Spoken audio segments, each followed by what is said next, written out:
Good morning students. आज हम नया चैप्टर शुरू करने जा रहे हैं और ये व्याकरण का पहला चैप्टर है जिसका नाम है जनसंचार माध्यम। ये व्याकरण का पहला चैप्टर है और कुल मिला के यही चैप्टर आपका सबसे इम्पॉर्टेंट है, इसलिए इस चैप्टर को बड़े ध्यान से पढ़िए, समझिए और मैं जो निर्देश दे रहा हूँ उसका पालन कीजिए।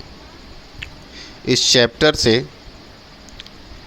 आपके 5 प्रश्न आते हैं, एक नंबर के, तो कुल मिला के 5 नंबर के प्रश्न आते हैं और वो प्रश्न जो आते हैं एक लाइन के या एक शब्द के होते हैं, मतलब कि शॉर्ट आंसर वाले क्वेश्चंस होते हैं। और जो भी आता है लगभग इसी चैप्टर से घुमा फिरा के आता है, ये 5 क्वेश्चन क्लास 11th में। तो इस चैप्टर को बहुत सावधानी से पढ़ेंगे क्योंकि आपका 5 नंबर ये आपके क्वेश्चन पेपर में ये ऑक्युपाई करता है और आपके लिए बहुत ज्ञानवर्धक है। सबसे बड़ी चीज़ ये है कि आपकी रेलिवेंट ज़रूरतों के हिसाब से ये आपको काफ़ी ज्ञान देता है।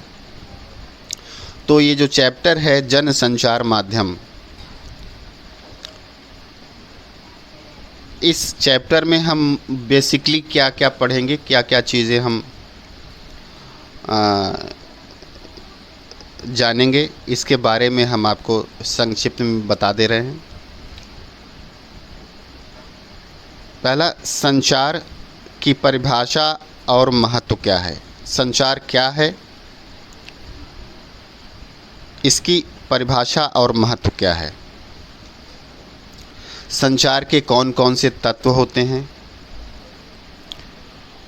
संचार के कितने तरह के प्रकार होते हैं। जन संचार की विशेषताएं क्या क्या होती हैं। संचार और जन संचार में क्या अंतर है। भारत के जन संचार माध्यमों का विकास कैसे हुआ, उसका एक संक्षिप्त इतिहास है जिसमें मुख्य रूप से समाचार पत्र और पत्रिकाएं आती हैं, रेडियो आता है, टेलीविज़न, सिनेमा और इंटरनेट, और लास्ट में जन संचार माध्यमों का समाज, देश और हम सब पर क्या प्रभाव पड़ता है। इतनी सारी चीज़ों पर हम इस चैप्टर के अंतर्गत अध्ययन करेंगे। तो सबसे पहला आता है कि जन संचार क्या है।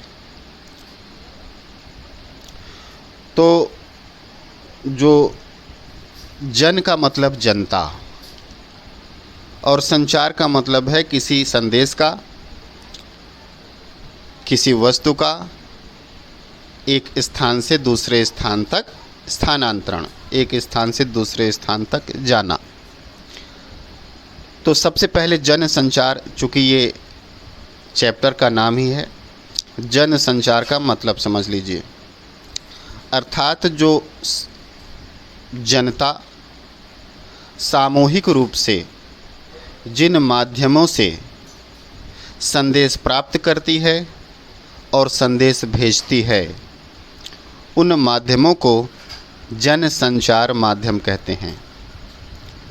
अब जन संचार माध्यम के अंतर्गत मुख्य रूप से क्या क्या आते हैं। समाचार पत्र पत्रिकाएं आती हैं, रेडियो आता है, टेलीविज़न आता है, सिनेमा आता है, इंटरनेट आता है। बच्चों, मैं ये चूँकि काफ़ी बड़ा टॉपिक है, इस वीडियो में मैं इसका संक्षिप्त केवल परिचय दे रहा हूँ और मैं इस वीडियो के साथ आपको इसका पूरा जो मैटर है PDF फाइल के रूप में भेज रहा हूँ। सबसे पहले आपको इस मैटर को अच्छी तरह से पढ़ना है और पढ़कर इसका व्याकरण की कॉपी में जो दूसरी कॉपी है उसमें शॉर्ट नोट बनाना है। उसमें इस मैटर के आधार पे आपको नोट्स बनाने हैं। नोट्स कैसे बनाएंगे इसको मैं गाइड करूँगा आपको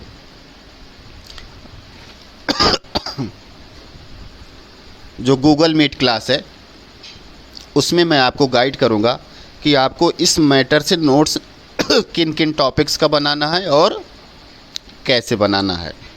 दूसरा, जो भी मैं PDF फाइल भेज रहा हूँ, कुछ प्रश्न शॉर्ट प्रश्न दिए हुए हैं और उसके आंसर भी दिए हुए हैं। संक्षिप्त प्रश्न हैं और अति संक्षिप्त उत्तर हैं।